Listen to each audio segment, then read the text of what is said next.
Leurs histoires sont presque toutes les mêmes. Les longs mois à vivre cachés dans la forêt et la fuite sur des centaines de kilomètres jusqu'au Nigeria. En attendant d'obtenir une maison de briques, une partie des 9300 réfugiés du camp d'Ikyogen s'entassent dans ces tentes exiguës. Voilà, c'est ma maison. Regardez, ici c'est mon lit. Georges Koudi dort là avec 12 autres membres de sa famille.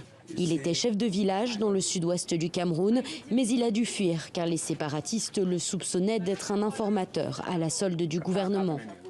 Ils ont tué la plupart des autres chefs de village. Donc quand j'ai entendu ça, j'ai préféré éviter les ennuis. Ici, Georges a perdu son statut. Comme les autres, il a dû s'enregistrer dès son arrivée dans le camp pour obtenir une aide financière. Moins d'une dizaine d'euros par mois, insuffisant selon les réfugiés. Avec l'accroissement de la population, les prix de la nourriture ont beaucoup augmenté sur le marché local. Une inflation qui nourrit aussi les tensions avec la population nigériane. Nous avons demandé à ce que le Haut Commissariat aux réfugiés envisage de nous aider, nous aussi, la communauté haute. Surtout ceux qui habitent le long de la route qui mène au camp. Nous aussi, nous voulons profiter d'une aide financière. À Ikyogen, comme dans le reste du Nigeria, le chômage touche durement les jeunes. Ferdinand Oussa a eu de la chance. Ce jeune réfugié camerounais a été choisi parmi les 9 membres de sa famille pour bénéficier d'une formation.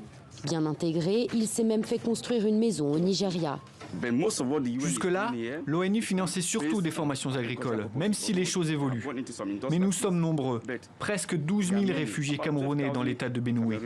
Les besoins sont loin d'être couverts. Ferdinand Oussa est aussi impliqué dans le fonctionnement du centre informatique qui vient d'ouvrir ses portes à Ikyogen. Les formations délivrées ici s'adressent à la fois aux Camerounais et aux Nigérians, une manière de favoriser l'intégration sociale et d'offrir à tous l'espoir d'une nouvelle vie.